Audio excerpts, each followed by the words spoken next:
Record it.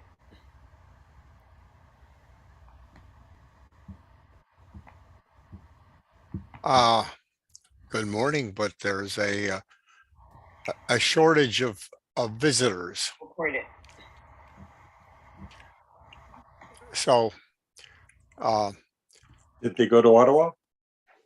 yeah, Yeah, they were- They might be in jail. Marilyn, I'm on where's the list of participants on YouTube? well, no, Anybody? I'm not finding it because I'm on the YouTube. Yeah. well, let's wait a few more minutes Okay. before we formally start, just to give latecomers, and maybe Sue is having a problem. She could probably um, disconnect and try to connect again, hopefully.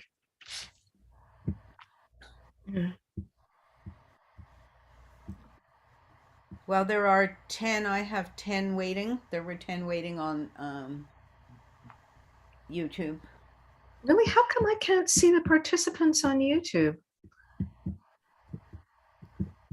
Mel, are you on?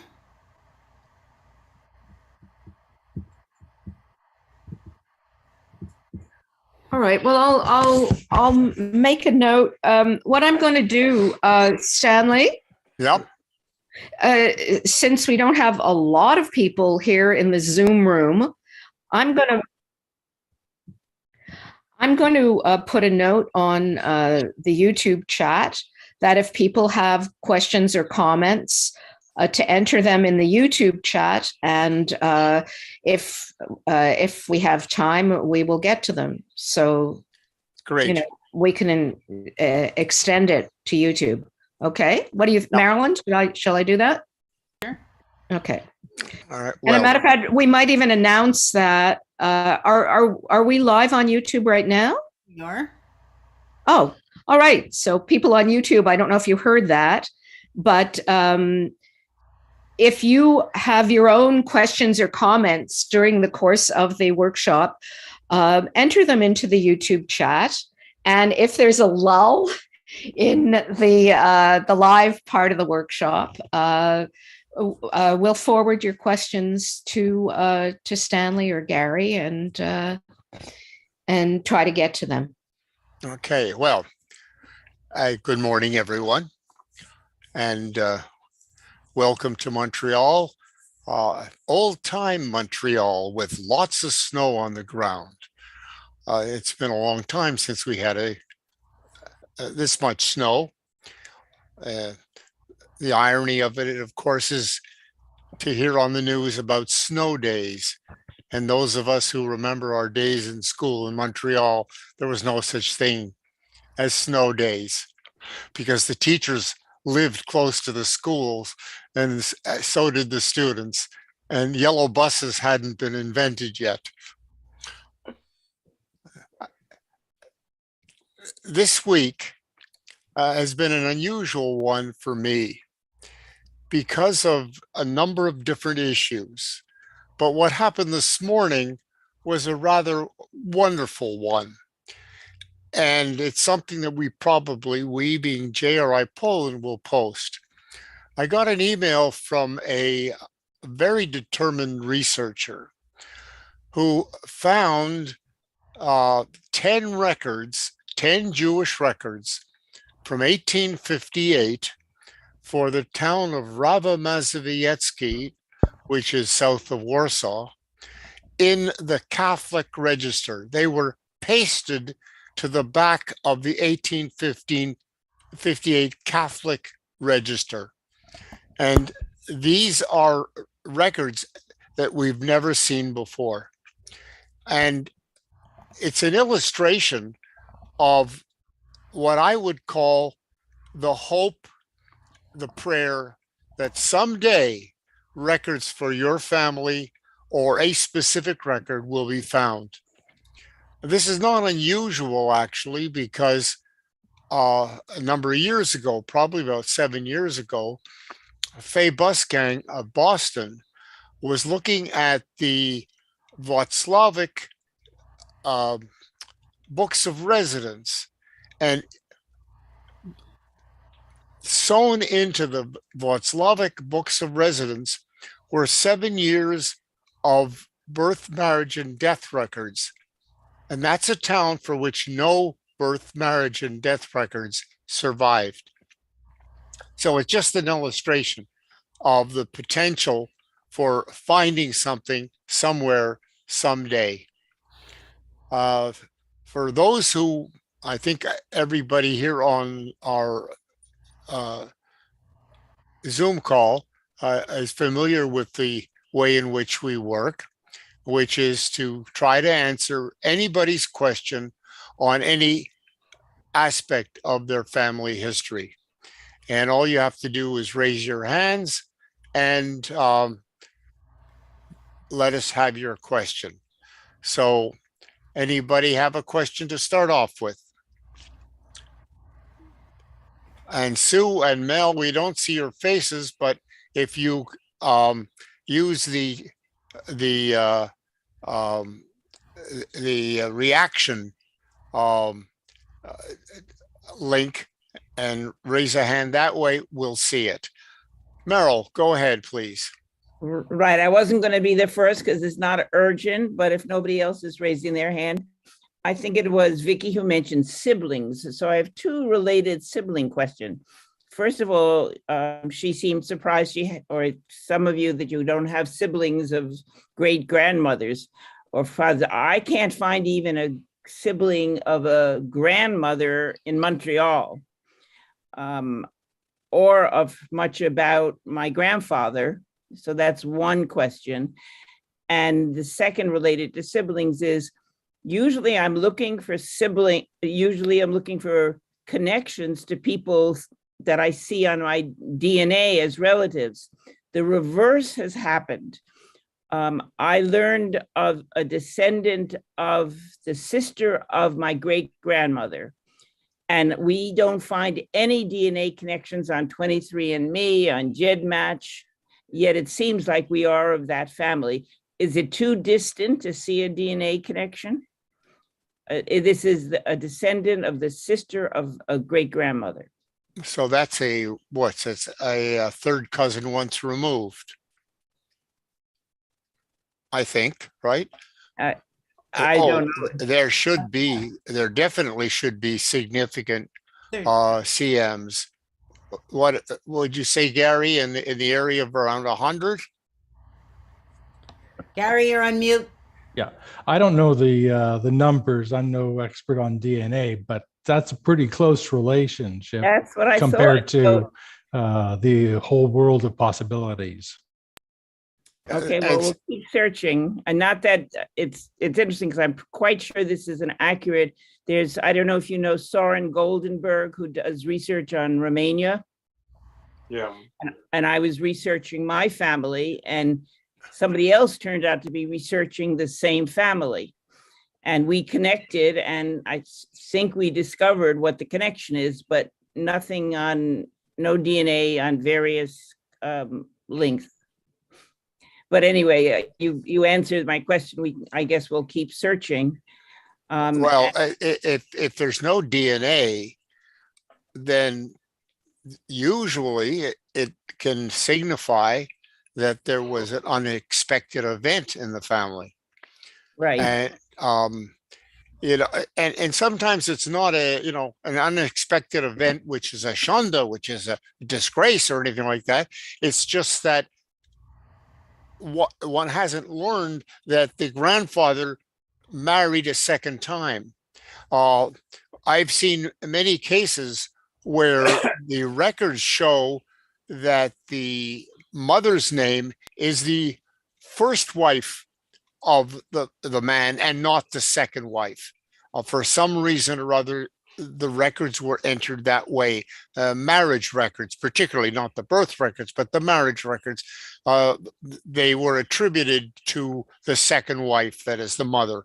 So that is a possibility, and that should be obviously pursued, looking every possible record. That actually might be either the answer or a partial answer, because I know there was a second marriage in this situation, but I thought we were that this grandmother was that I'm a descendant of this person who's a sister. But maybe it was the other, maybe I have to do some more research. Maybe the first wife, not the second wife. Was this a Montreal family?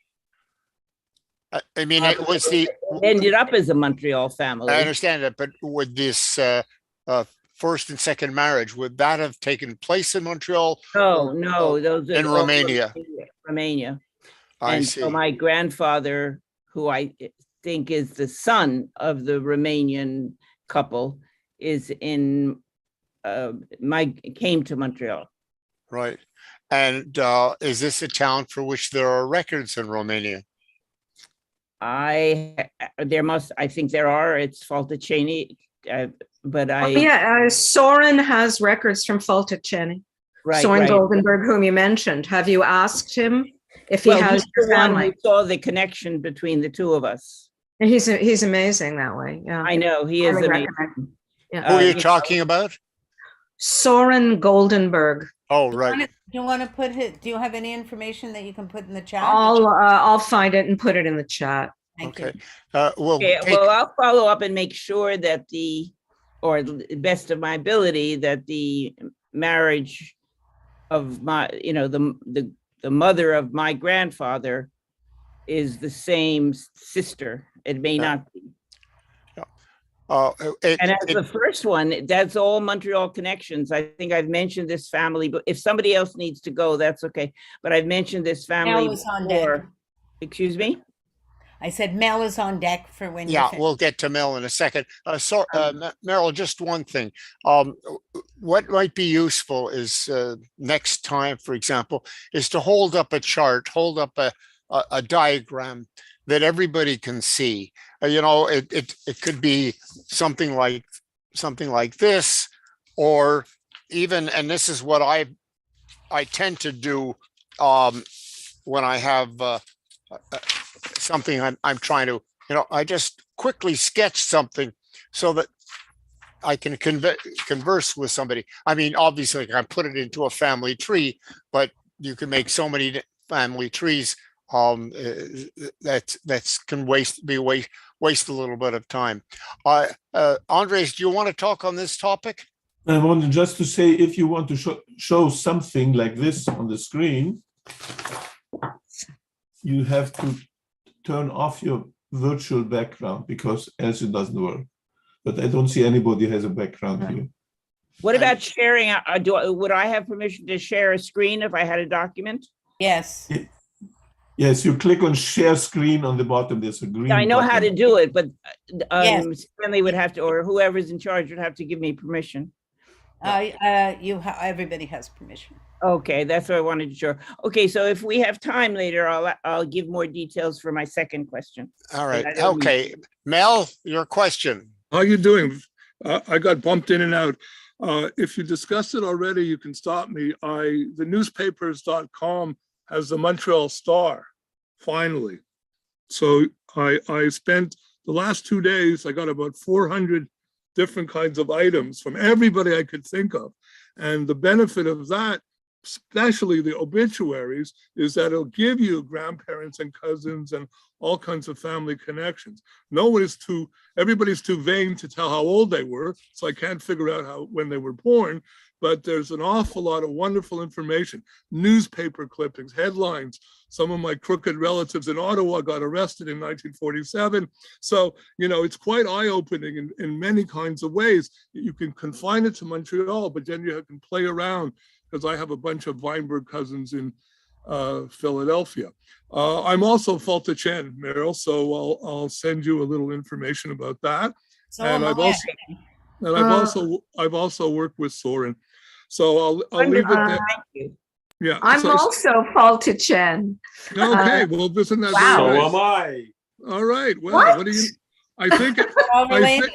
I think someone from Falta-Chen, it might have been this Weinberg great uncle, came to Canada in 1887, and maybe he sent word back, come on down.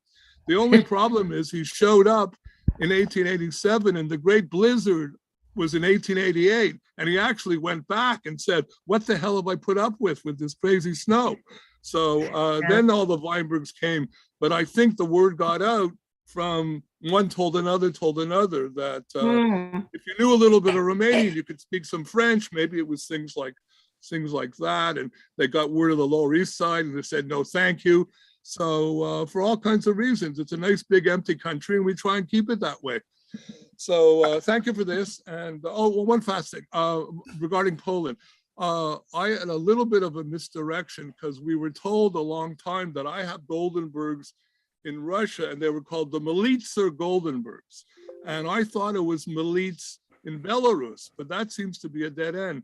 And you corrected my pronunciation last time, Stanley. There's a Malich or something named like that in Poland. And I think Mel, I'm sorry. I didn't hear the name of the town. well, I think there's a Milits in Belarus, and I got onto a dead end, and I think it's Milich in Poland, M-I-E-L. Okay, so the town name is Mielec, Mielic. I'm not going to waste everybody's time, but No. send me an email because while there's no surviving vital records of Mielec, there are a number of miscellaneous data sets that we have acquired that are not online, as far as I recall. And we have a wonderful town leader by the name of Renee Steinig, who I can put you in touch with. So get in touch with me on that. Okay. Is it possible that in Yiddish it's pronounced Milits? Well, if you want to see what the Yiddish name looks like, go to the Jewish Gen communities database, and it'll give you the various names that were used. Okay, thank you very, very much. Yeah, I have a connection to that town as well. My former brother-in-law. Mielec? Yeah, he had relatives there. So don't be a stranger. Send me an email and we'll send you on. Now, there's one source that we've never shown on a Sunday morning about when you have a town and you're interested in who else came from that town. And for me, it was a huge breakthrough a long time ago. So I'm going to share screens and show you what I have in my, so I'm going to share screens. Let me see where I'm going to go. Okay. And I'm going to go to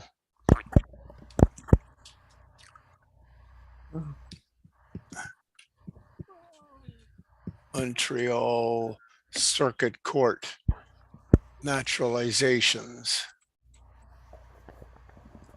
So this is the Montreal Circuit Court. And what we've got here are the names of the towns. So this doesn't appear online in a convenient way. So if we're going to sort it now by sorted by town name,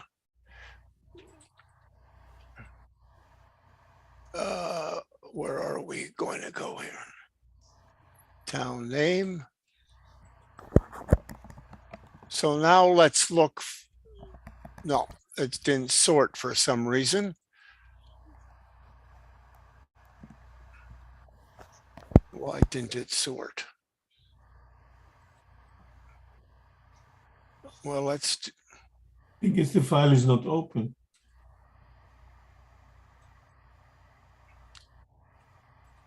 We see a split screen here. Oh, okay. Country, town.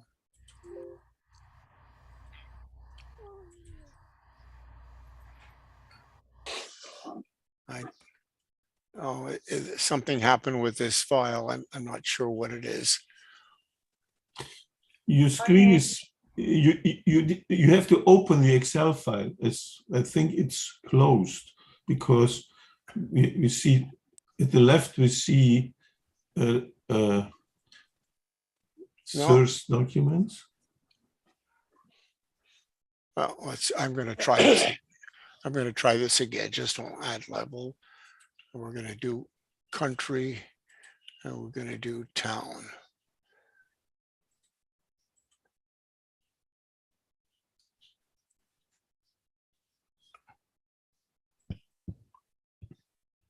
What's for dumber? Was it Dutch? I'm sorry. Was that Yeah. Dutch? Yes. Okay. Yeah, I always swear in Dutch. Okay, so let's try this now. This hasn't happened to me before. No, I think at the bottom it says open. At the top, there's a button that says open. where? What? At the top of the screen, Yeah, there's in the middle, there's a open at the side. Could that be? well, I'm going to do something else. We're going to do name finder. We're going to look for town. We're going to look for, how do you spell the town name? The Faltichen. I spell it Faltecen, but Sometimes Falti. Yeah, CENI. It's an I. Okay. Could also be Faltuceni. yeah, that's what I meant. Yeah.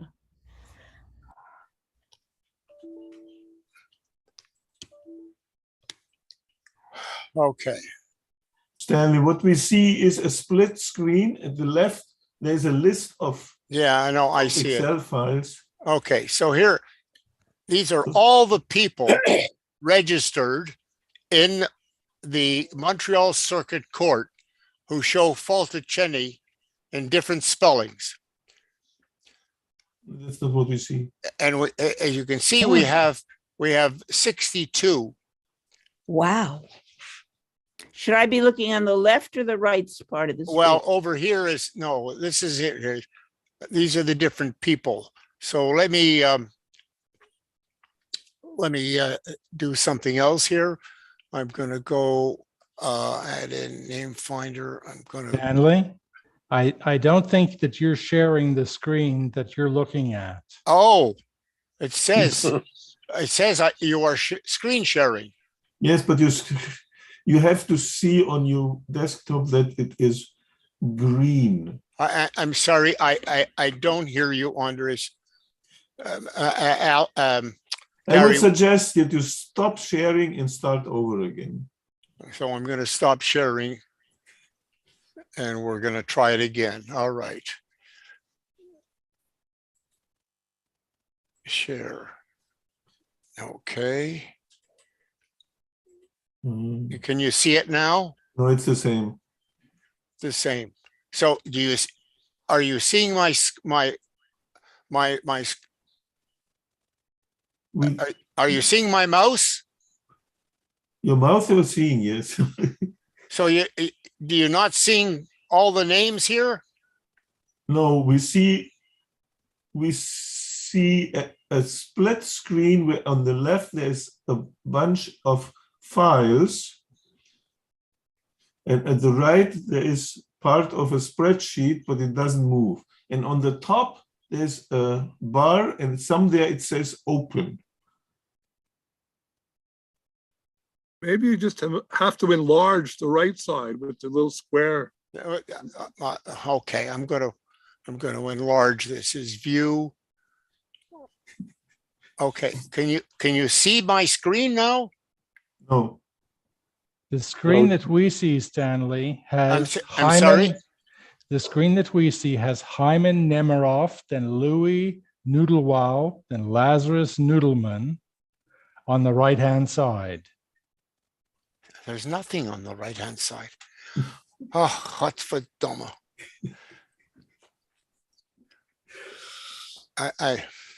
Okay, so I'm going to read to you the names that I see here, and that's the easiest thing to do. So from Falticheni, Max Pelt, Joe Lasner, Sam Sternklar, Bernard Josephson, Aaron David Cohn, Haskell Lazarus, Abram Iskovitz, David Lazarus, Meyer Goldstein, Lazarovici. I'm just going to give you the last names. Yeah. Sorry? I said, yeah, great. Sorry, I should mute myself. Is it Lazarovici is what you're interested? Okay. Leibovich, later, Schlimovich, Herskovich, Ernovich, Berman, Cohn, later, Herman, Benjamin, Moses, Goldenberg, Millerat, Tischlerson, Nadler, Moses, Schwartz, Rorlich, Heimovich, Solomon, Leibovich, Siegel, Moskovich, Asselrod, Moskovich again, Berkovich, Schechter, Goldstein, Kramer, Moses, Abramovich, Signer, Weinberg, Bernstein, Anglovich. Hold on, Signer. Signer, it's Mendelzik Signer. Yes. What's the Weinberg? Oh, okay, well, all Yeah, and right. for me, it's the two Leiboviches, but there could be lots of children of Okay, Leib. so you write me and I'll send you the details. So Okay, it's we'll write to Mendel Signer and Bernstein, Anglovich, Schwartz, Jacob Weinstein, Herskovich, Mendelson. Weinstein, Okay, so write me and I'll send you. what do I say in the message? Weinstein entries in Montreal Circuit Court. Oh, Eh, Stanley, I'm gonna stop the Uh, sharing because it's useless. Mendelson, it stopped sharing. because we didn't see it anyway. Well, okay, but I'm trying to finish reading this. Yeah. This. What? Share. Where am I? Oh, now we see it.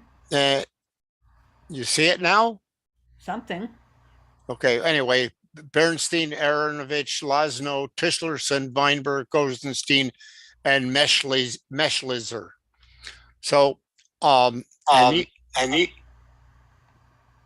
hello. You can sort the list now because we see it now. Now we see your spreadsheet.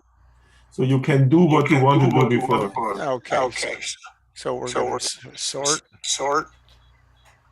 And we're going to sort it by name.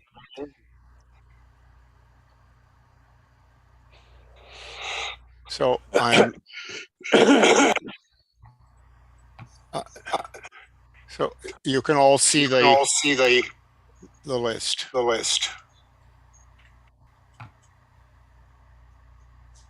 I have an echo somewhere. And you get the Canadian maple leaf in honor of the Olympics. Don't see. Okay, I'm going to stop sharing.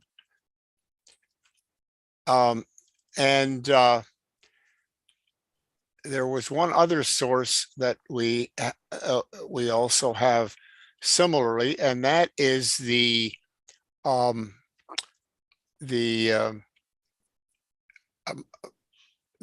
Hebrew sick benefit, file. Are you all familiar with the Hebrew sick benefit file? Sorry. Hello? I don't hear anybody. Okay, I'm going to share screens again, and I'm going to go to the Hebrew sick benefit. Hebrew sick benefit.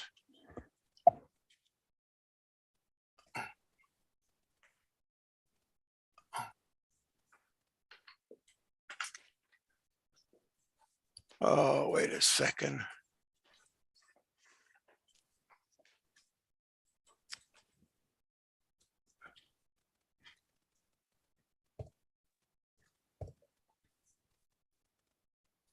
Okay.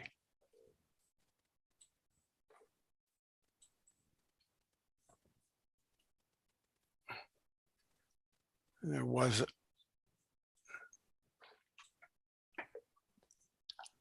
no. I'm wrong. Okay, We'll stop sharing screens. Anyway, there are always a number of different ways to investigate. And Gary and I were involved in and have been involved in a very interesting case. And just in case somebody knows the name, does anyone here know the Fogel family from Montreal? Fogel, F-O-G-E-L. I've come across a few of the boys. I'm sorry? I've met a few.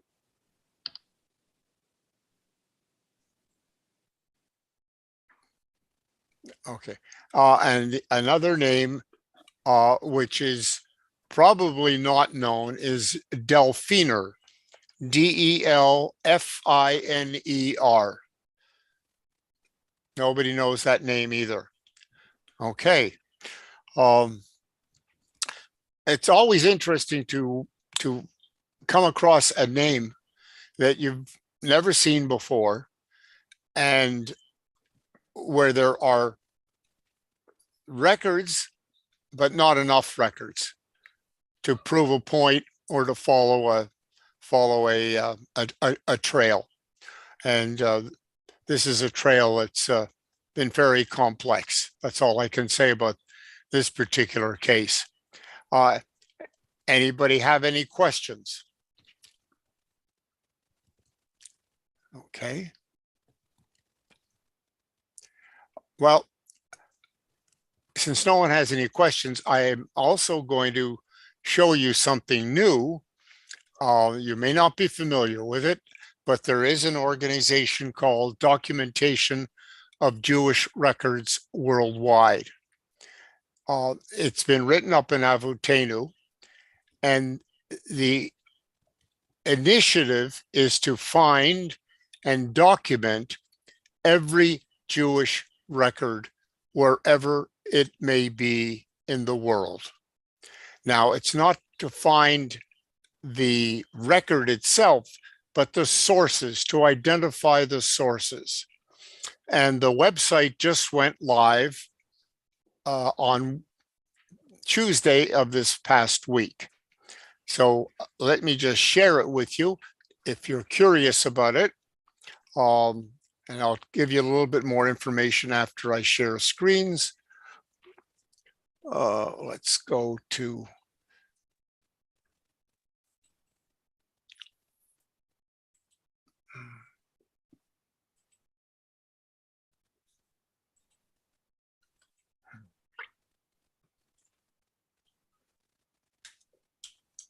that's not what I want.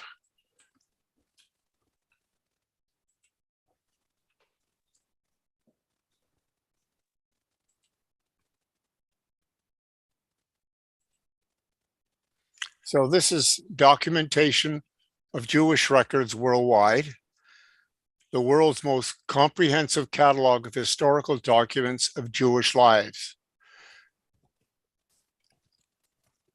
And I mean, I'm not going to.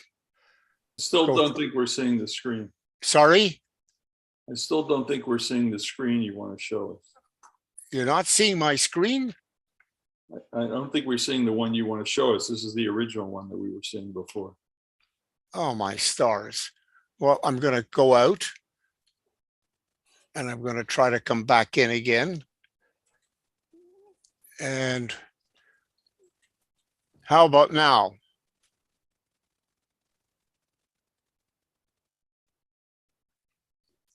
You see my screen now? Yes, that's Yes. it. Yes, Alhamdulillah. that's it. Yes. Okay. And so this is something that both Gary and I are involved in. And I'll just tell you a little bit about it.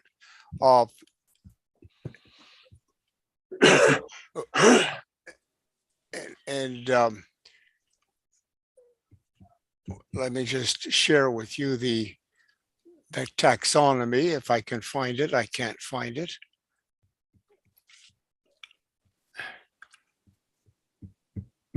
Where are we gonna go?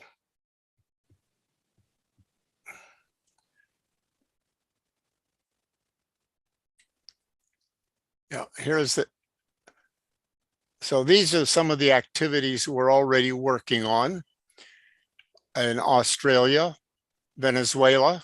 We had a pilot project. We have handwriting, artificial intelligence work going on.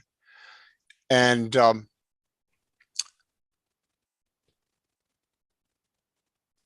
Venezuela project is to capture the information that exists in Venezuela, because the Jewish population of Venezuela has shrunk to about 5,000 because of what's of political instability. And tools and resources. And what to look for, where to look, and a records checklist. And this, and this is, I mean, it's hard to imagine, but there's 300 different types of records. So you just a massive amount of different types of records that have been identified as information for Jewish research.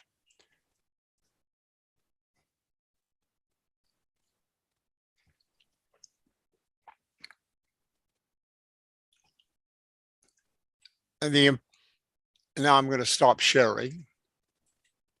So let me give you the background on this and some of the things that are going on. First of all, there was a pilot project where we hired a researcher to go into the Keltza archives and spend 1 month looking for records that have Jewish content, but that are not known. And in 1 month, he found 130 different sources. And these are mostly sources where they're not named Jewish, but there is Jewish content within the various items. Interestingly enough, and I'm just going to move over it a little bit on this, 2 weeks ago, he made another discovery. He made the discovery in a legal file of some sort, and he found death records from the 1850s for towns for which records did not survive prior to 1874. So it's just another illustration of material that can be found and may be found by accident, like the scans of those 10 records from Rav Mazowiecki, which I referred to before. In addition, the Australian Jewish Genealogical Society based the branch based in Victoria, in Melbourne, they have been working for a year building different sources, and they're up to something like 5,000 different data sets that exist in Australia, many which are unique to Australia. And this is the kind of approach that we're thinking of. So what about Montreal and what about Quebec? Well, I hope I'm not speaking out of turn or whatever, but the Jewish Public Library has just received a hundreds of thousands of dollar grant, which is being used to hire a large, something like 4 or 5 staff members to finally digitize and document all the archival material in the Jewish Public Library. It's substantial. A lot of it has never been seen. Boxes and cards and all the rest of it. And they got this grant from the Israeli Foundation to undertake this initiative. In addition, part of the grant will be used to enhance their genealogical activity and particularly on the teaching side. And so we will be called upon to participate. In that regard, Gary and I have been 2 years ago, we did it face-to-face at Bialik High School. This year, we're doing it virtually, and we've had one presentation.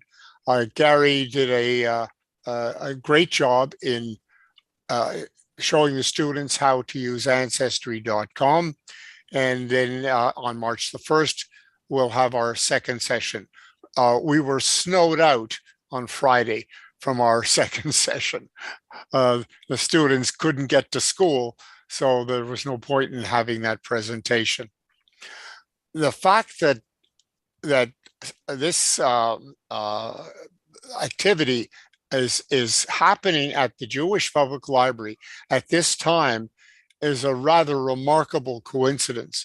Now, they're not ready to start collaborating with the Documentation of Jewish Records Worldwide organization. That's going to take a year until they decide upon the software system that they're going to migrate to do the inventorying of the Jewish Public Library's archival holdings, which are minimally known. Yes, Vicki. What is the nature of their archival holdings? What type of materials would be in a library? Their archival holdings are, and they collaborate with the Canadian Jewish Archives and Janice Rosen.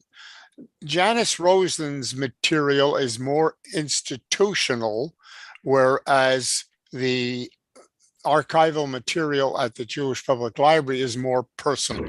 That's as much as I can define it now. I mean, I wasn't taking notes during the discussion that we had with Marlis Humphrey, who is leading the DOJR, and with Eddie Paul of the library. But we had an hour conversation earlier this week talking about where we can collaborate down the road. And for me personally, it's been very exciting because working with Sally Ann Sack, the editor of Avudenu, and Marlis has been a revelation in terms of knowledge and ability and just getting something done.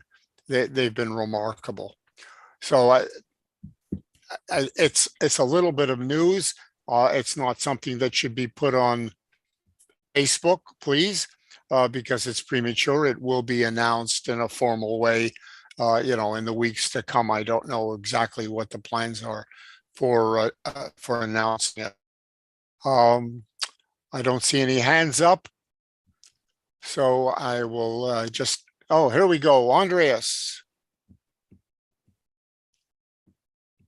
Andreas, I hope you don't mind if I ask you to repeat, because one hearing aid is defective today, and so I have to. I'm having a problem. Go ahead. Okay, I'll share my screen here. There is a volunteer in German, a German volunteer, who has decided many years ago to find every Jewish person in Germany during the German Reich. And as you can see on the map here in the middle, it does include the whole of Germany as it was before World War I, and places outside of that place. of that country. And for example, And he's got Prussia too, right? well, yes, of course. Yeah. Yes, and there are many names. I don't know how many, but yes, 421,826 individuals. You can here see from 96,732 families. And I don't think it's very much known that this database exists. You have here complete. How long has this been going? Yeah, for several years. Several Nice. years. It's one person who does this. Oh my Like God. he's like his hobby. And Could you put the link in the chat, Andreas? course. I've seen the genealogy.net site, but I don't think I've seen this local family database page. Yes, okay. Let me see. Thank you. I have lots of German ancestors. Yeah. How does it work? Something is wrong here. Okay.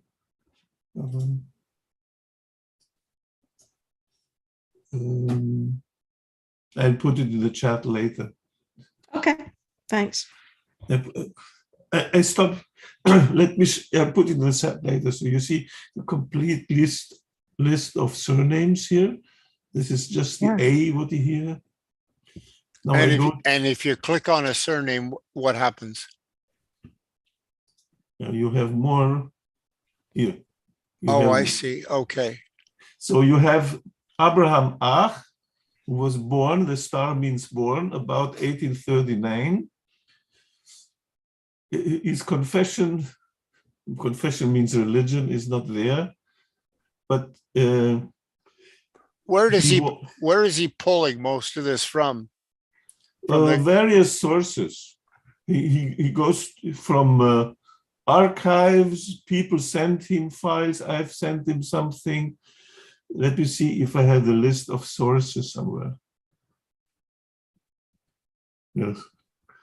Because I don't think he's ever contacted JRI Poland. No, he hasn't contacted anybody.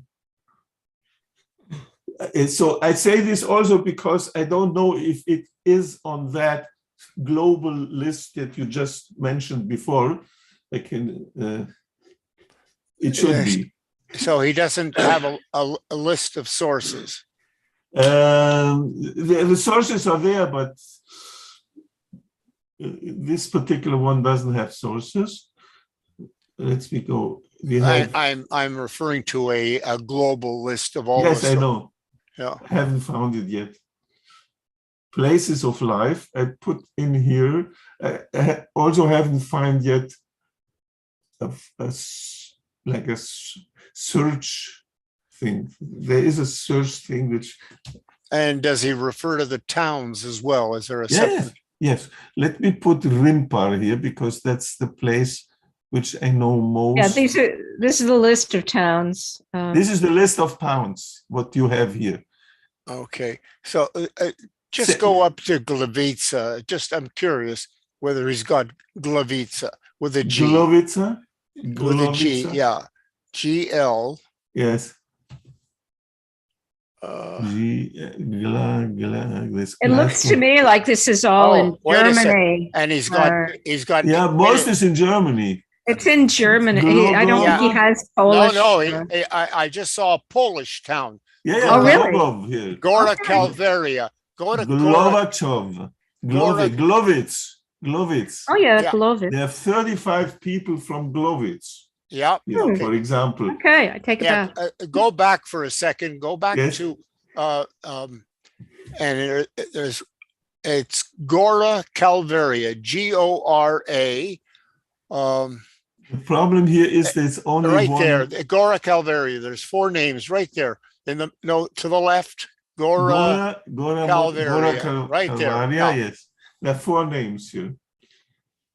Okay, so it appears that's probably been picked up in a German record of a Polish person from Gora Calvaria. I think that Exactly. that would Yes. be the explanation of it. Hmm. Okay. Yes.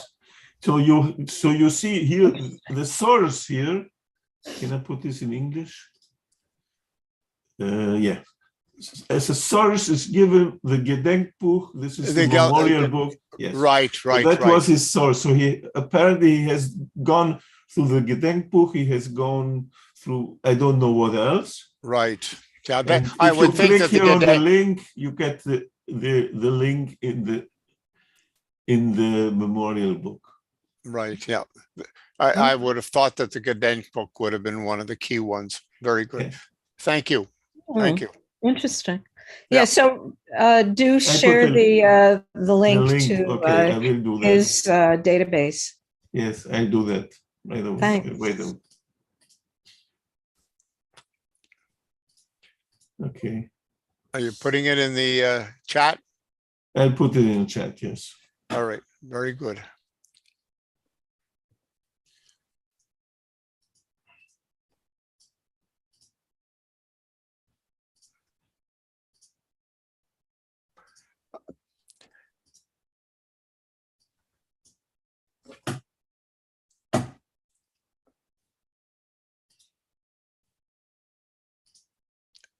Okay, Andres, you want to stop sharing screens and then just Yes. put it in the chat? Okay. Thank you.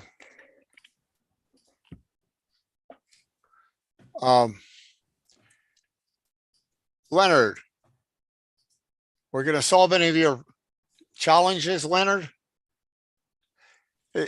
Unmute yourself.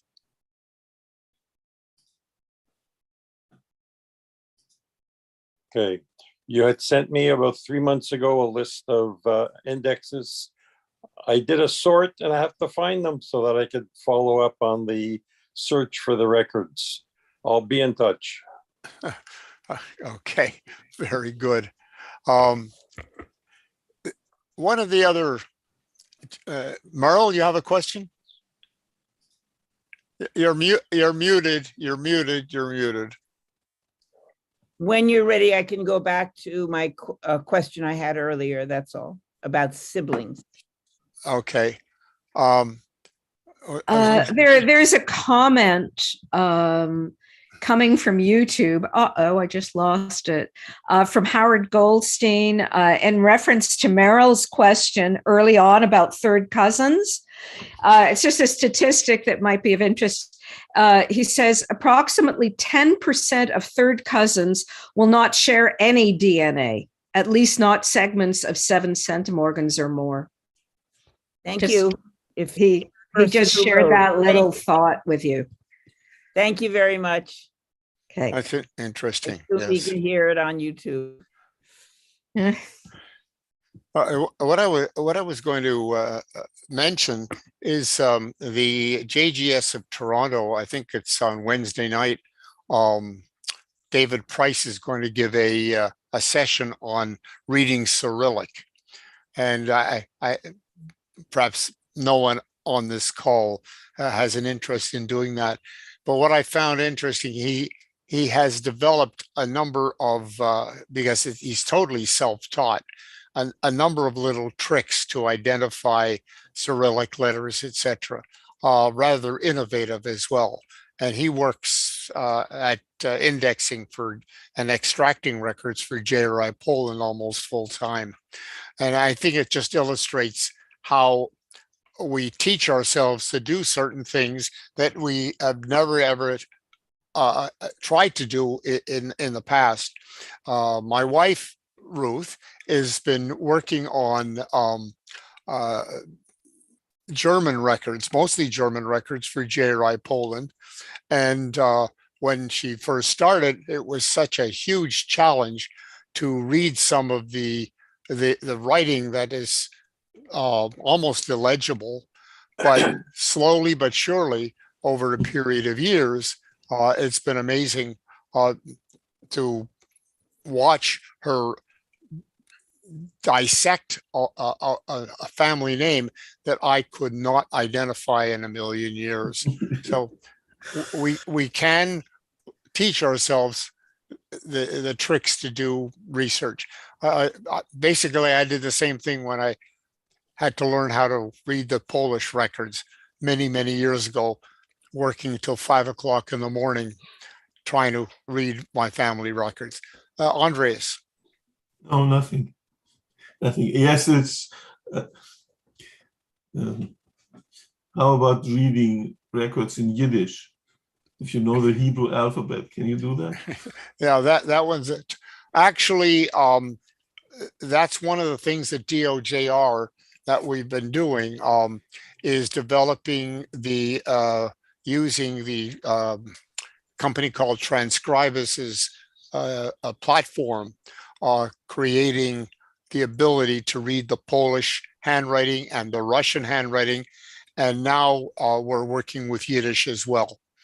The Polish is very far advanced, probably in the area, I think I heard 85 to 90% accuracy, which is considerable when you look at the variety of Polish handwriting in the script Polish records.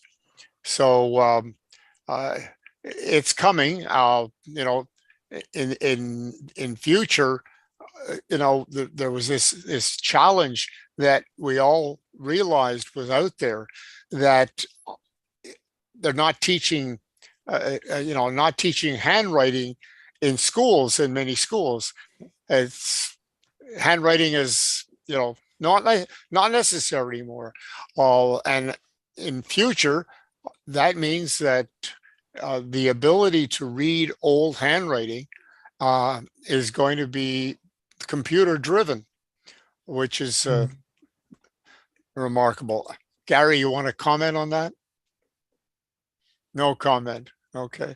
Well, my grandson happens to be working for a artificial intelligence company. And when I hear what they're doing all the time, and he doesn't go into too much detail because he's working on a US government project at the present time. But, so much is being made, being facilitated with artificial intelligence. And that, in fact, is what we are seeing when we search on Ancestry.com and when we search on MyHeritage. A lot of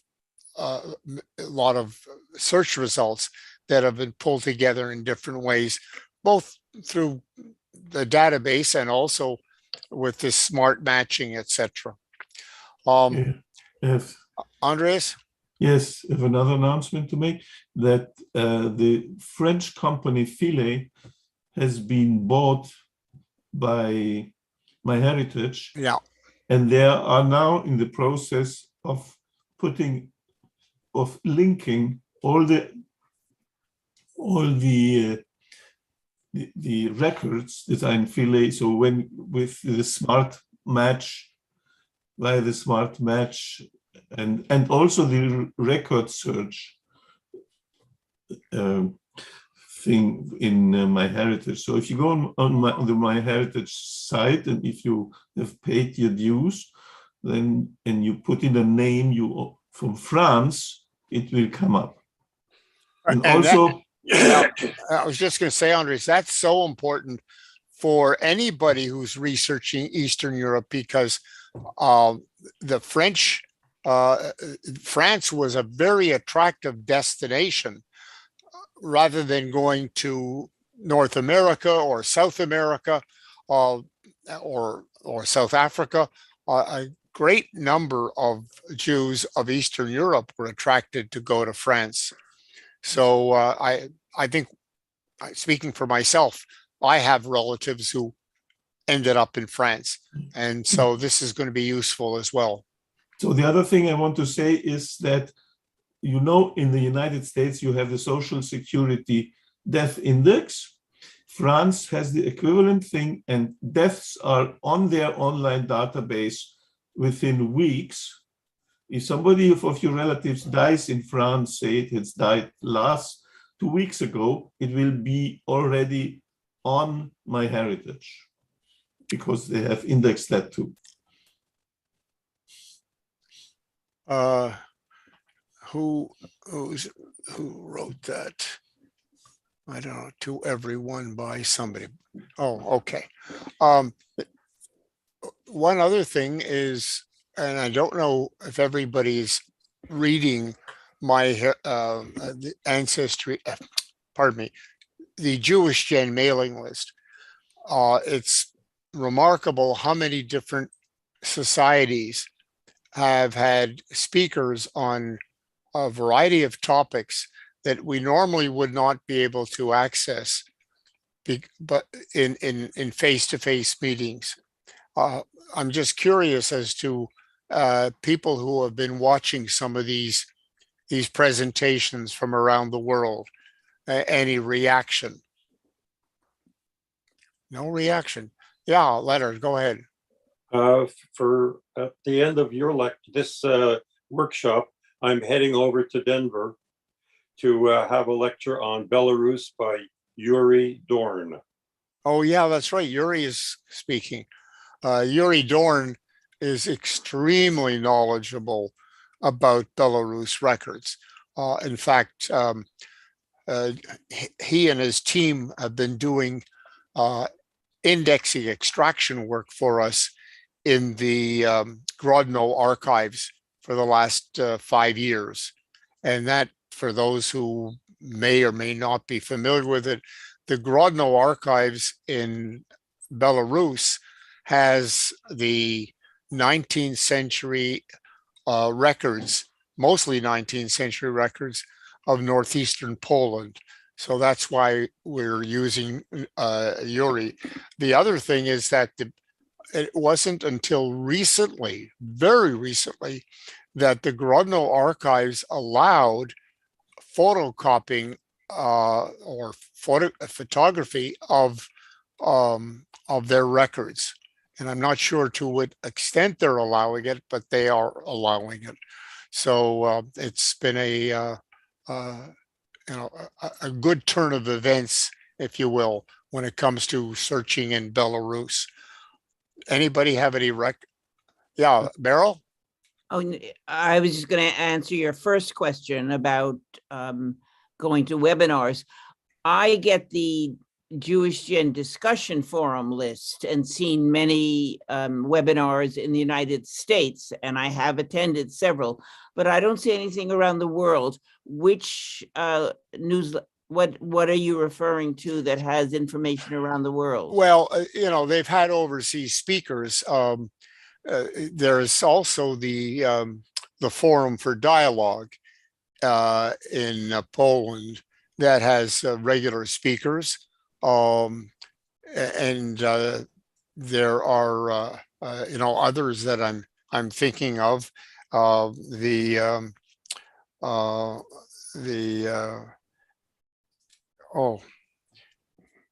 name escapes me now.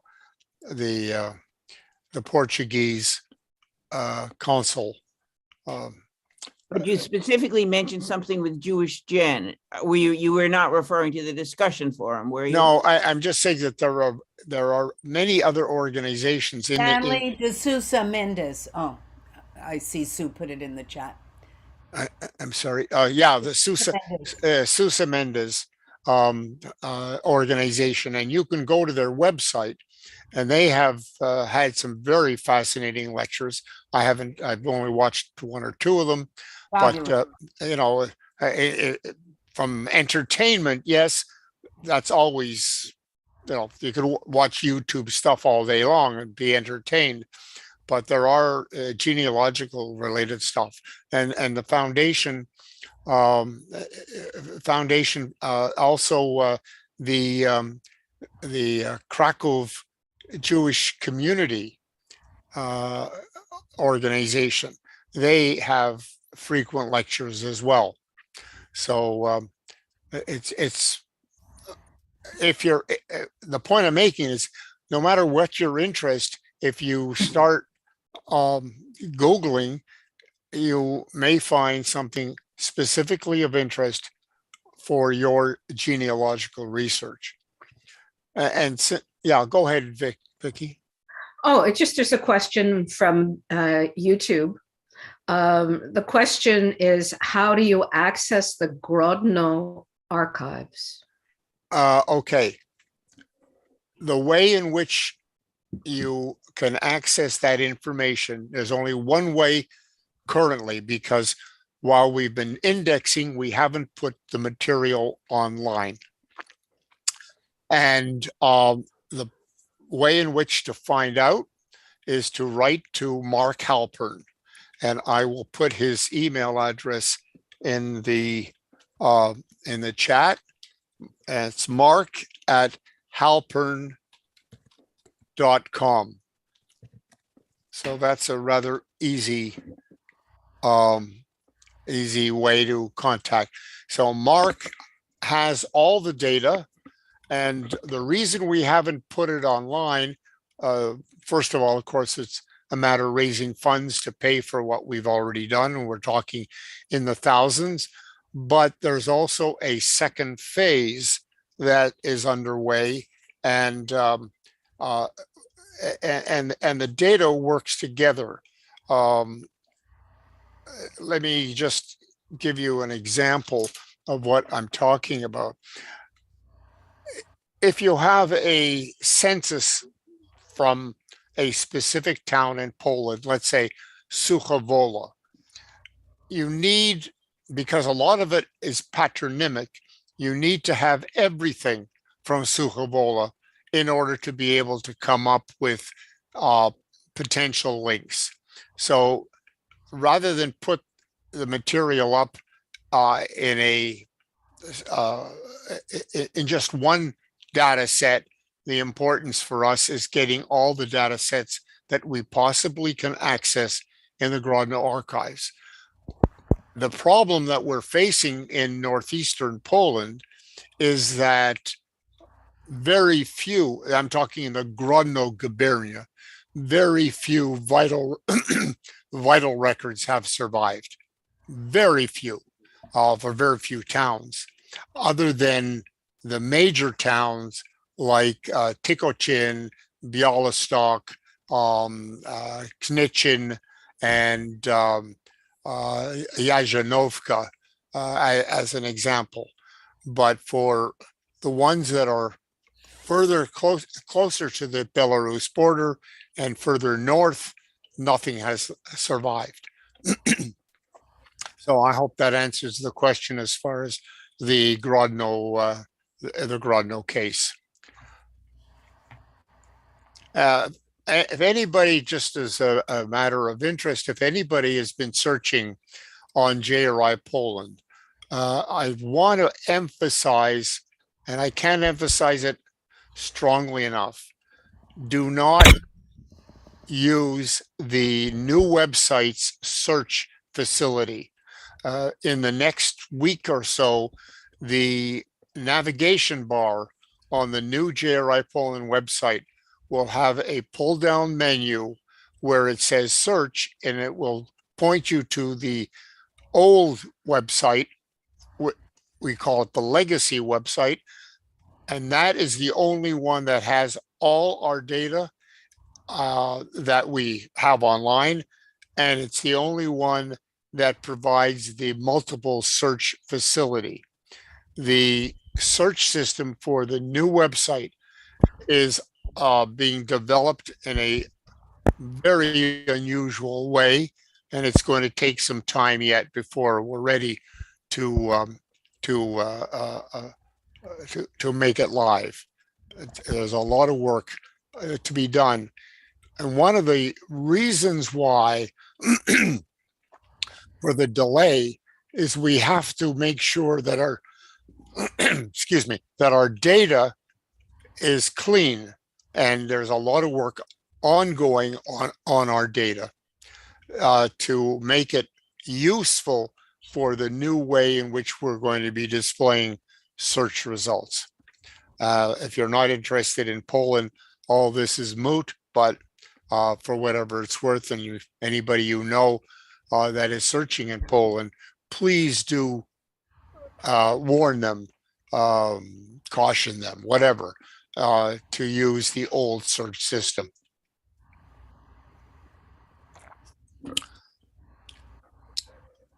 No questions still. Oh, I'm trying to find a way to promote a question.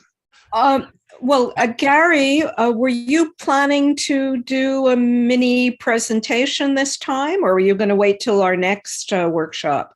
I'm ready to go. Okay, why Gary, why don't we go with that then? over to you, Gary. Okay, it's tool time.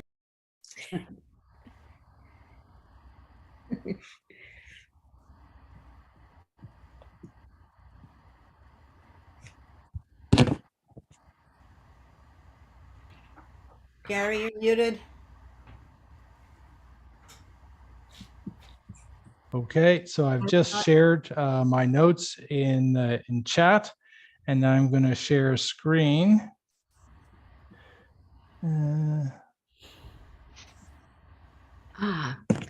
Okay, I'll post that link. Yeah. Okay, and so I'm hoping that you see something that says tool time at the top. And this time I'm going to be talking about Genealogy Quebec. And they have marriage records, death records, and they also have some obituaries. So I'm going to go into that. I'm not going to go through like the various plans they have.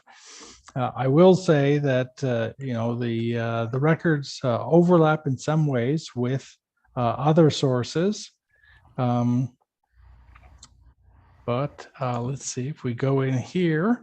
Hopefully you now see marriages from 1926 to 1997. And I'm going to look for my grandparents. So husband is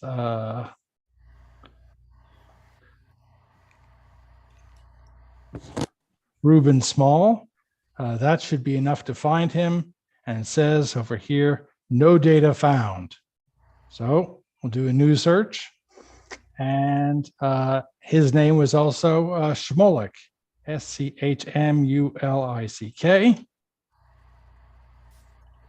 And that didn't work. So I'm going to look for my grandmother instead. Her name was Victor, and it was Lillian. And I'm going to get rid of that because that's not going to help me. And no data found. So the first trick I'm going to do is say, maybe they have 2 L's in her name. So I can put in a star, and I got 2 records. It's not Morris. So here's my grandparents. I see why it didn't work for Reuben Small, because the record has his father as the spouse. So Sam Small is my great-grandfather, and we can look at that record. And in fact, in the record, it has Sam Small, which is the wrong person in the record. So apparently my grandmother married her father-in-law, and that's a legal document, so there's no way around it. You'll also see that it's Lillian with 1 L, but the record had 2 L's. So there's lots of typos, lots of errors in these records, but the search capabilities are very good, and they let you work around that. So I will do a new search, and I will look for my paternal grandparents. I can put in Perlman, and there's 48 records. If I had to, I guess I could look through that, and I'll look for Izzy.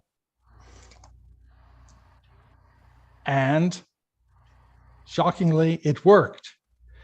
So that is Izzy Perlman, and there's a different form here by different decades or so. There's different forms online. You can see the information that's available. It has the name of his father, birthplace of father, maiden name of mother, and for also my my father's mother's family. So Nathan Grief from Austria. It's actually Austrian Empire. So it was actually Czernowitz and Riva Prostak and so on. So that's how you can search in that. I'm a little surprised that Izzy worked. Oh, but I wanted to look again at that document. So there's Izzy, and he was born in Russia.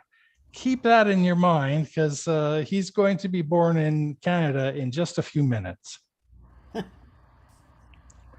Okay, so what do I want to do? I'm going to go down to here, and my parents. Okay, so this is no good, and this we've seen.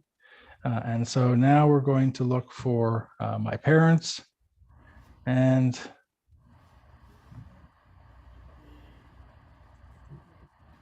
okay. They got married in 1953. So conveniently, they used their actual names. They didn't change very much, although my mother's name changed quite a bit. And if we look at that record, different format record again, here's Norman Perlman. He's a manufacturer. He's born October 19th. He's born in Montreal, birthplace of father. Now his father has been born in Montreal.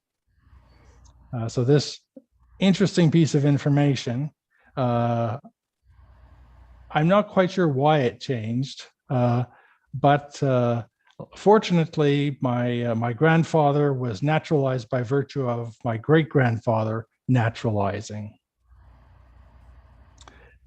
Okay, so let me go back here. I'll show you one more. Okay.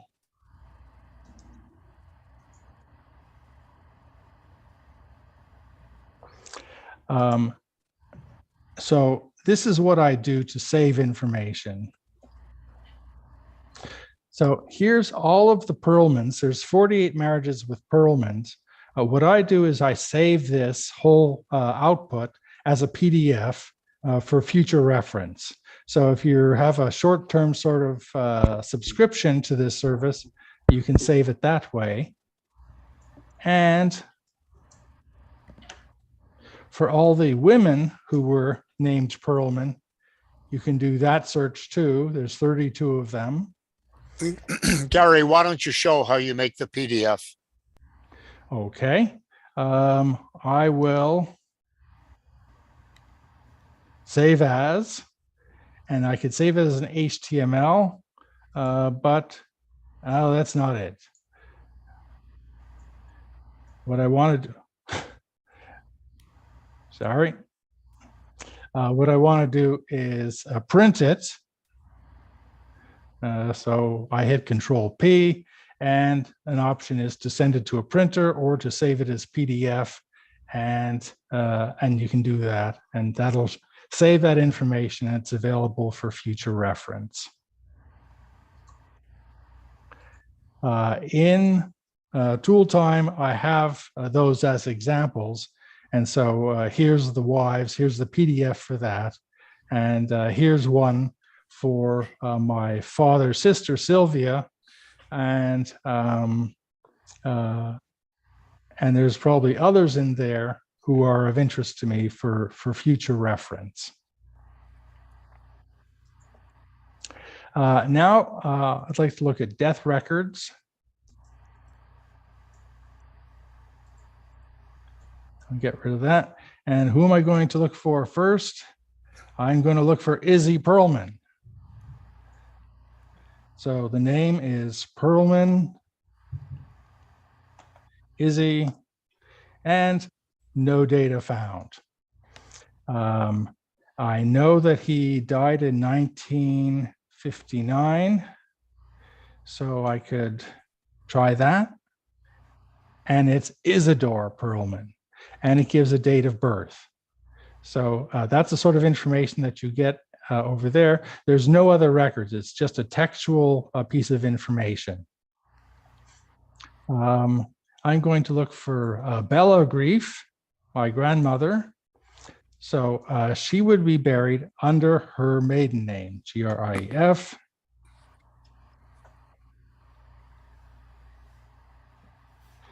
And I'm shocked that it's in there, but there it is, Bella Grief. Her spouse is Perlman, her mother, Riva, father, Nathan, gives a date of birth. Her status is veuve or a widow, and gives her residence. Sometimes it gives the place of death. I have a question. Yes. When you only know the married name of a woman, can you still find her death? Let's try that. Oops. Ugh. Okay, I'm going to do a new search, and we don't know her maiden name, and they have it over here under Perlman. So here is Bella Perlman, and it worked. Now, if this is, if there's a typo here, if it's just completely missing, then you're out of luck. Now, she died in 1973. Here's just an example of diving in. So we don't know her maiden name. Imagine it's not under Perlman. We look in 1973, and there's 24. So that's not too bad to look through. If we knew, if we had more information, such as do a new search, was it in September? Now we're down to 3, and we find her. So often you can search in multiple fields, even down to like the exact day, and find who you're looking for. Let's see. Okay, Reuben Small. There's no easy way to clear the form. So if I go into marriages and bend to deaths, here's Small. Here's Reuben. I'm just going to search for that. And there's Reuben Small, and it gives a date of birth, date of death. It gives his mother's maiden name and his father's name. Sam, as you recall, is the man who married my grandmother.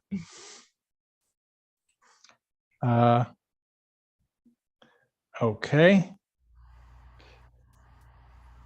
His wife,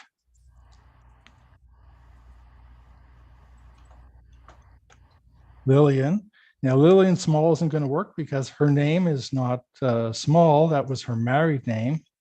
Her maiden name was Victor. And there's no data found. Let me look into my notes for a second. I can't find her. I looked for every possible abbreviation. Oops. So I looked for Lillian, 1988. There's 551. That's too many to search for. I can do a new search. I can look for VI star. And here's 4. And I don't think there's a record of her death, but I know it was in Montreal. So that's pretty unusual. Back to my notes. My father died in New York, so he's not in Quebec death records. Won't find her here. My mother died in 2002, so that's after 1997. So you won't find her here. Oh, this is a good one.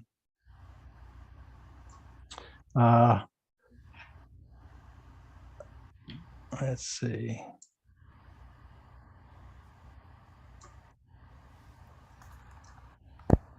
Trying to get rid of something, but I can't. Okay, so now I'm going to look for a new search. And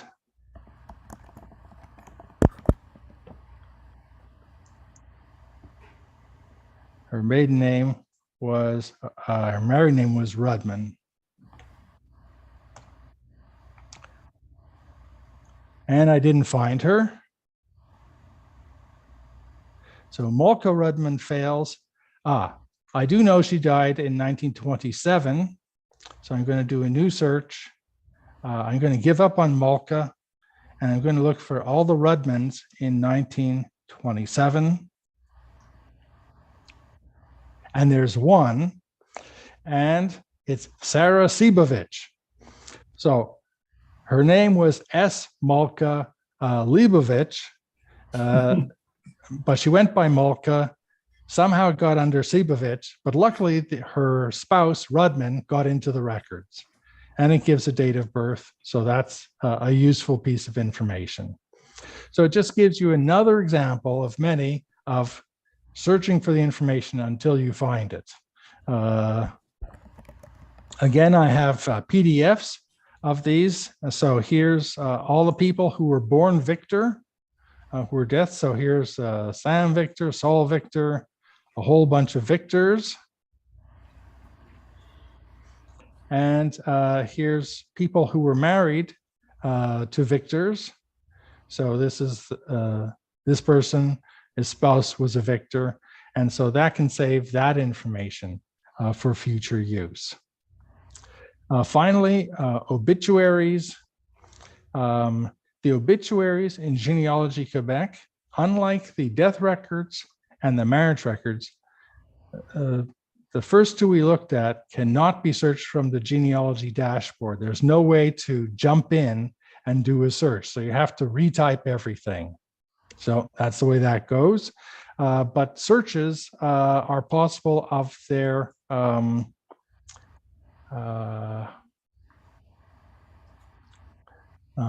obituaries.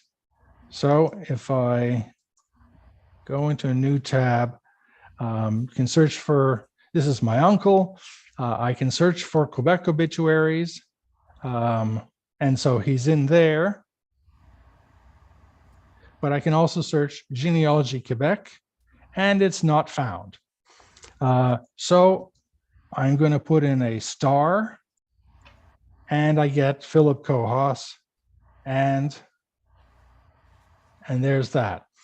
So these you can bookmark, but they are no longer free access. You need to have a subscription to access these. And so now whenever I find an obituary here in Genealogy Quebec, I grab the text and I paste it into a record so that I can access it later. Okay.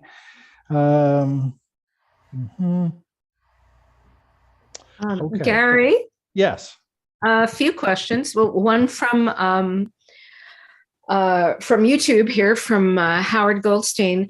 Gary, have you been able to determine whether there are marriage registrations which are not also in Heritage's Quebec marriage registration collection? In other words, will you find something on Genealogie Quebec that you won't find on MyHeritage? Well, the marriage records overlap somewhat with the Drouin collection, which starts for Jewish families around 1900, goes to around the 1940 or so. There are examples of Drouin records and civil records. I don't know what MyHeritage has in it. Gary, yeah. MyHeritage has acquired this database of Genealogie Quebec's statistical records of marriage, registrations of marriage, marriage registrations, all the different names. So they've got it in their system. I don't know whether they link to the images. I don't recall. But there is, and Gary, I asked you a question in the chat. If you could just answer yes or no, and I'll know how to continue. Okay, let me take a look at the chat. No, I don't. I sort of do. it's complicated.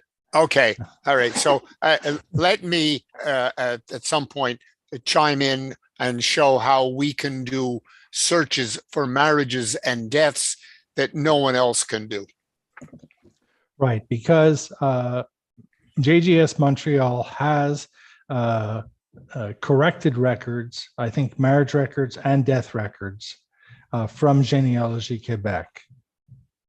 So do you want to share? Yeah, let me share screens and illustrate what we're talking about. Okay.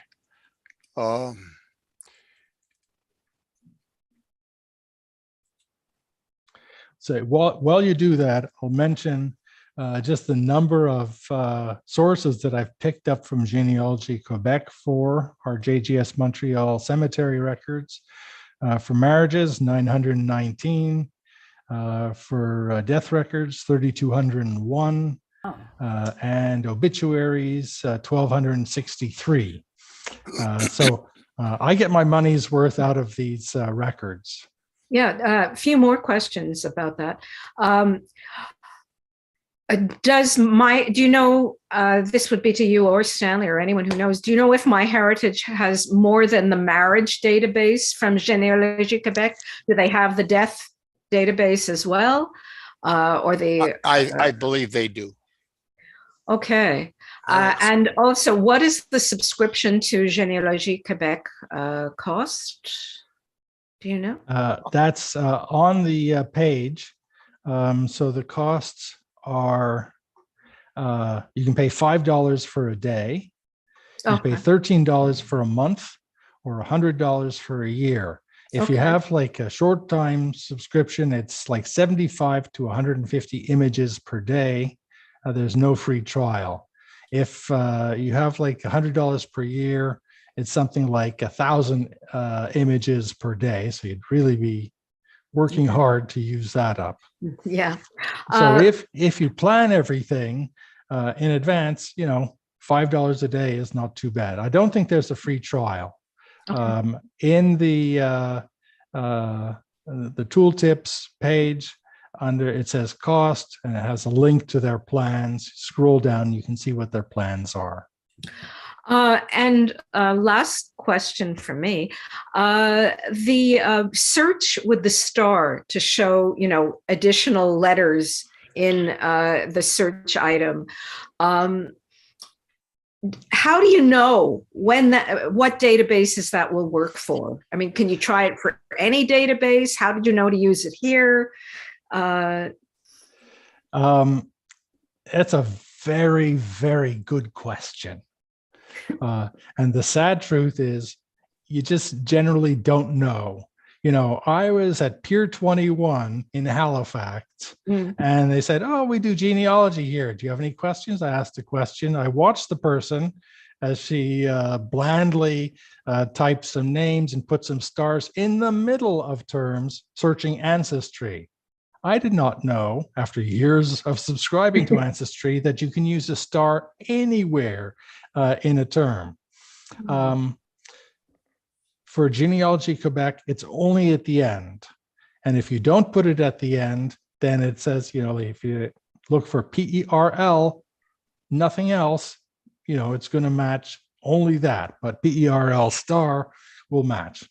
Now, other databases, the star will either be ignored or it'll cause a failure. And you just don't know. So you sort of have to keep these things in mind. Probably you don't want to read pages of documentation, so you can do a quick test. Okay. And that'll answer the question.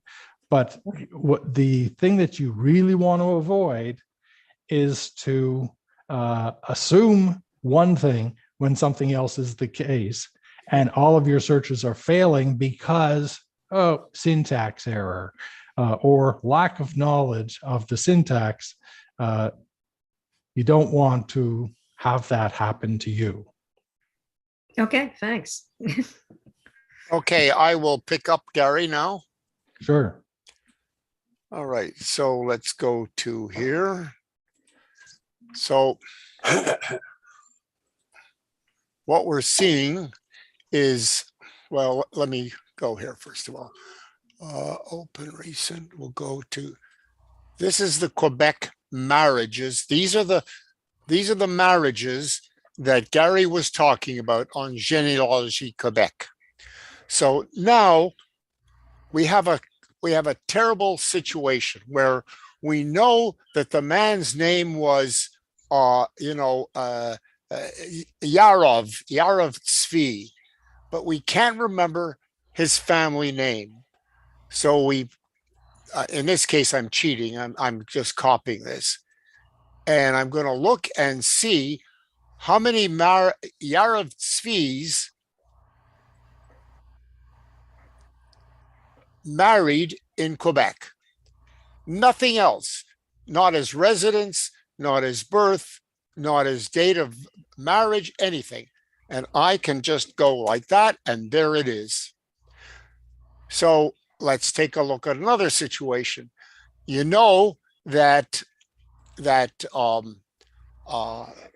this man was named, let's use Diamond, and you don't remember his first name, but his wife's name was, oh, I don't know, we'll call it Sarah.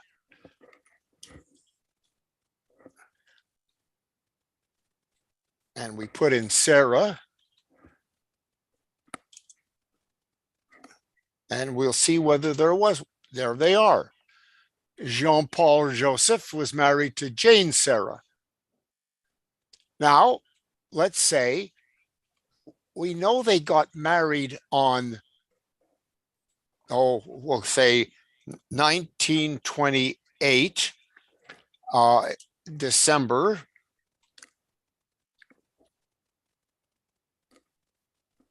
'31st. You're putting that in the wrong field, Stanley. Sorry about that. Thank you, Gary. 1928, and we'll say they got married on New Year's Day. Hold on a second. They got married on New Year's Day. I can't remember the name of that family, but they got married in, I don't know. They got married in Westmount. I remember going to that wedding, but I can't remember. So now let's see what we find. No. Oh, my memory is bad. So modify find. I'm going to put. Not many people got married. I'm going to take out Westmount and see. And here we have all the people in Quebec who got married on the 1st of January in 1928. Oh, yes, Sam Berman, of course. Sam and Ethel Kisner. So we can do things with this data that is displayed in a different way, in a much more convenient way. Now, that is for marriage records. Now, let's go to death records. And we'll go to deaths. And so now we're looking for a death. Again, let's say we're looking for the name, we'll look for the name Perlman. And we don't remember his given name. We know that he was a male. We know that he was married. And we know that his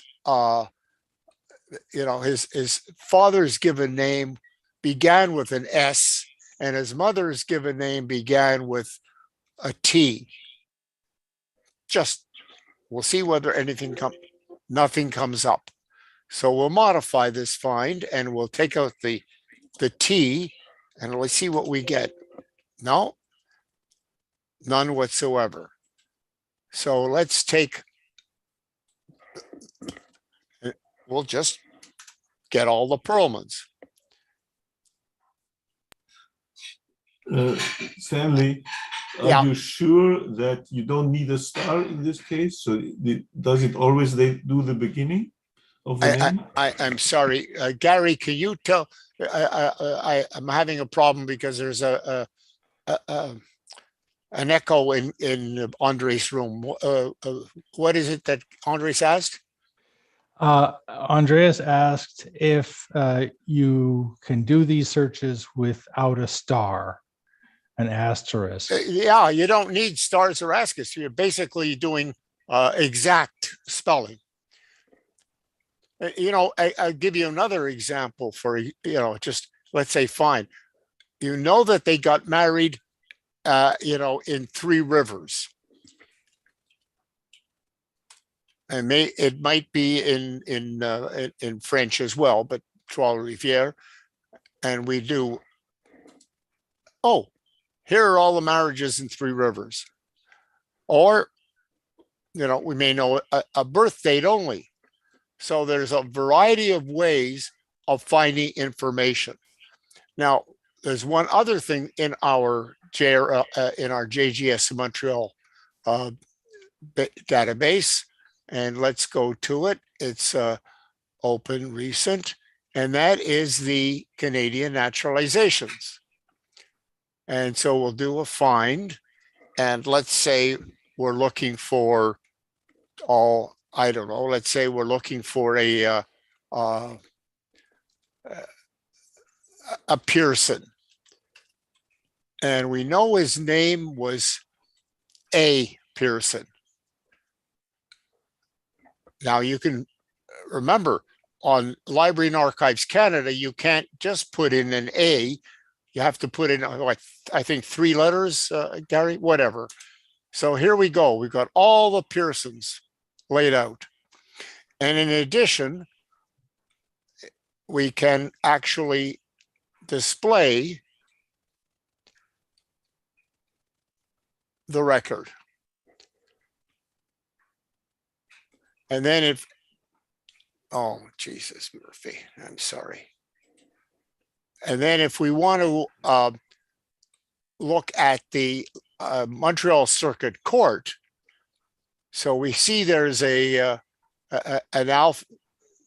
Let's take a look at a Pearson from, well, okay, we'll look at Anna Marie Pearson, and we can go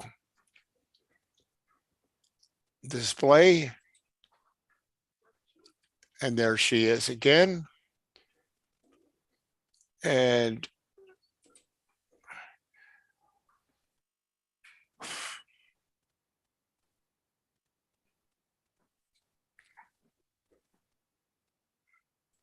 Stanley, I have a question. How can people make use of the JGS Montreal versions? They of write this, they write to Vitals, VITALS at jgs-montreal.org. Stanley, Yep.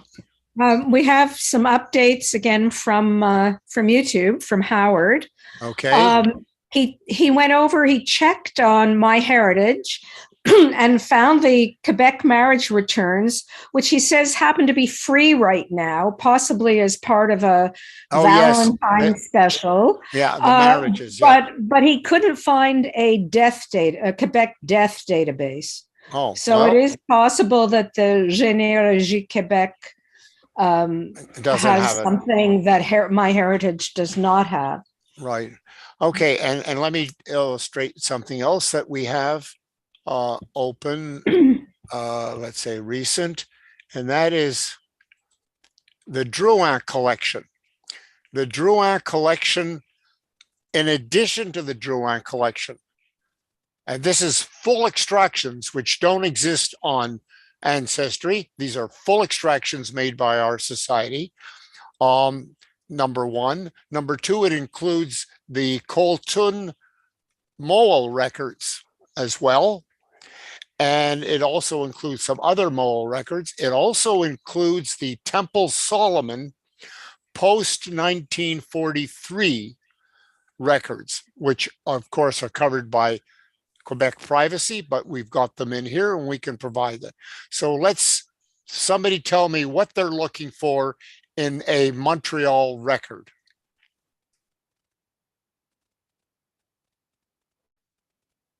nobody wants to say anything. Okay. So Say we can, something.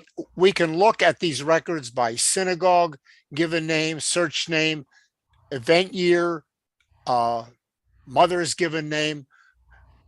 Go ahead. Somebody had a name. Abraham Signer. Sigmund? Signer, S-I-G. Oh, the Signers. Okay. Signers and Siegel and Abraham. yeah. Okay. So we're going to look at all the Signers. There's all the Signers. Now, here's what's interesting. If you take a look at mother's given name, and if we sort this by mother's given name, we'll sort it by, where are we here? Sort. And we're going to sort it by mother's given name.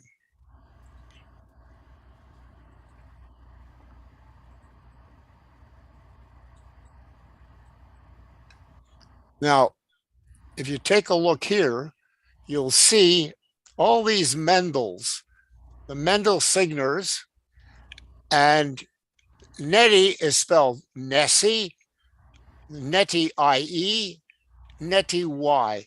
And this is a fascinating thing, the way in which these all, now take a look at here we have Rebecca Davis, David, Davis, and the records read, one reads Davis, one reads David. So if you're looking for Davis, it is not a sound X for David. And then if you take a look at the father's name, it's Wolf, William, Wolf with a double O, and Wolf DC gets deceased. So this is a way of, for example, of finding all the other siblings in one crack, where you might, and of course, because Alan is pretty good at this kind of stuff, we will then take a look at that marriage record.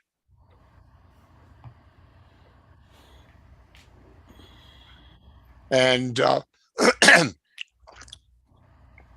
so this is a convenient way of providing information for people that otherwise wouldn't be available. And you see what it says. We have, these are the synagogues, and Colton is there's no record, but it's and this is what's interesting. If you see that Colton's record for Israel Wolf, including, the date, but it's only the year, Israel Wolf does not appear in the in the excuse me, in the Drouin collection. Now, in some cases, you will see the Colton entry. So we have Clara, Mortimer, and Philly, and Mortimer is here under Morton. So you may have other sources here in this data set. Now, one more. No, I'm sorry.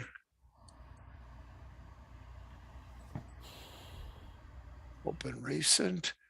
And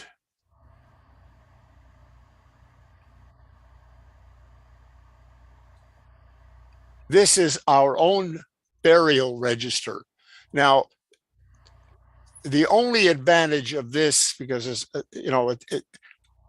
it's available in Jober, it's available. You can search on the Baron de Hirsch as well. The big advantage of this, again, is to be able to aggregate a whole family. Look through all the silvers, for example. Look for the dates of death. You know that you went to a funeral on this particular day, but whose funeral was it? It was a family member. I don't remember, because it's in your diary. You went to a funeral or something. We can put the date in there and come up with the funeral. You know that they were in this particular section.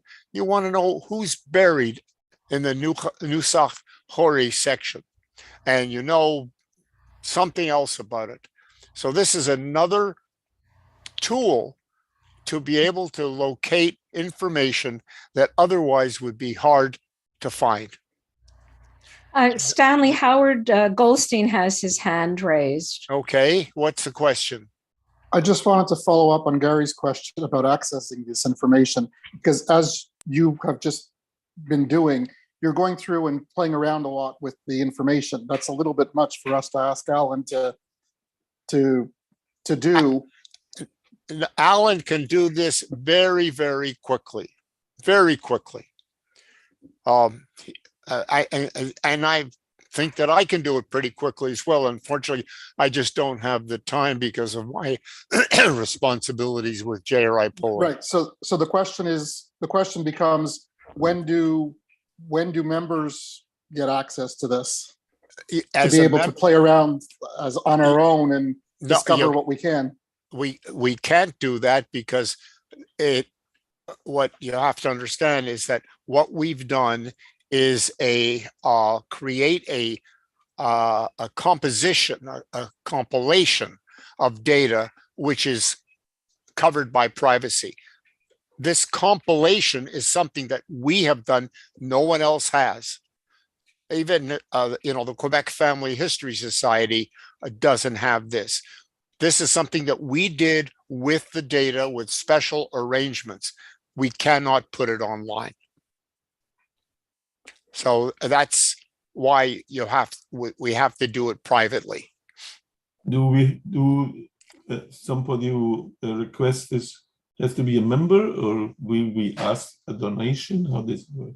Well, I'm not going to answer that question other than to say that depends on the circumstances. If you're interested in just one or two, that's probably without, if you're a member, that's probably without any further obligation. If you want 100, that's another story. I will tell you that yesterday I worked with Jordan Oslander, a professional researcher in New York, on trying to find information on the Fogel family. That's why I mentioned Fogel before.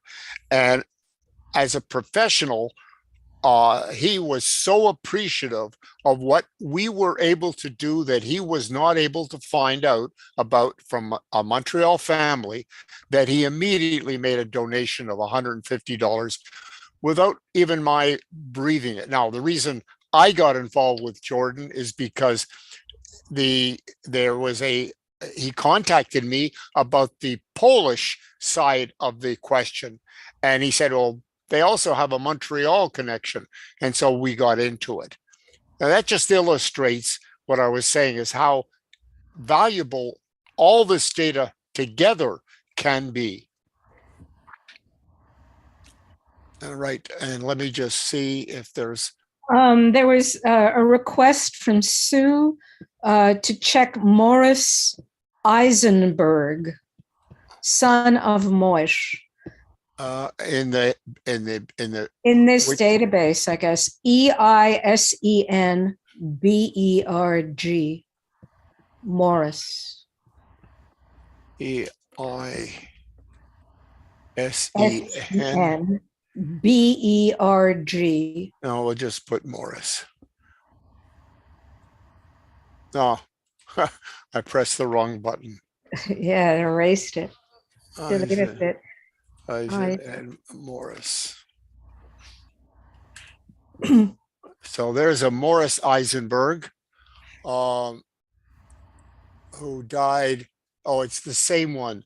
One's a burial record, the Hebrew Sick Benefits, and this is the other record.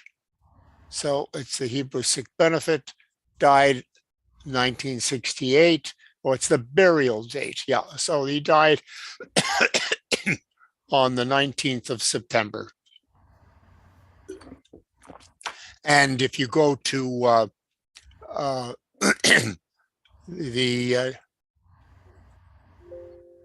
no, that's not there. And I don't think this is there either. Try the Hebrew sick benefit death there- register image. There it is. There you go.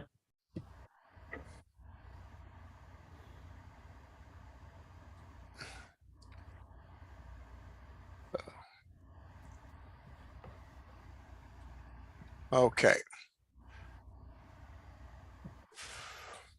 Could you scroll down the page? Oh, Oh. well, let's try I that was again. thinking there was something further down. I'm curious to Oh, know. yeah, what yeah. else. Oh, yeah, it's two items on the same page. Oh, okay. Oh, just different people. Okay. And this is how we use the money. I mean, we scan records, we purchase access, those birth and those marriage and death records for the information of the folks.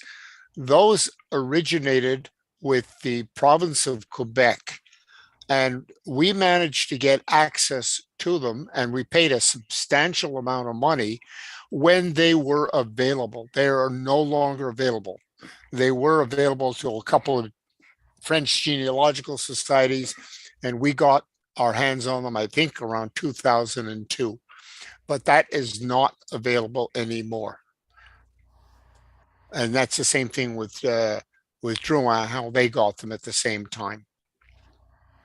The Drouin website. Stanley, can you find the death record of Harry Silverman? Of what? Silverman, Silverman. Harry, I believe it was in, well, it's Beth David. Beth David? Harry, yeah. Harry. Stanley, while you're looking it up, I'm going to interrupt you for a minute. It is Sure. almost 12 o'clock. It's by now it's 1 minute to 12. So I don't know if you want to wrap things up. Yeah, I do. So there they are. Okay, September the 2nd, 1962. Higher up, yeah, down. There it is. I'm looking for his mother's maiden name. Okay, so write me separately about that, and we'll see if we can find it someplace. Okay. Oh, okay, yeah. All right. So stop sharing screens. I hope everybody learned something today. Thank you, Gary, for the tool time and saving my voice for a little while. And we'll see you all again soon, I hope. Thank you, everyone. Thank you. Thank Thank you. you.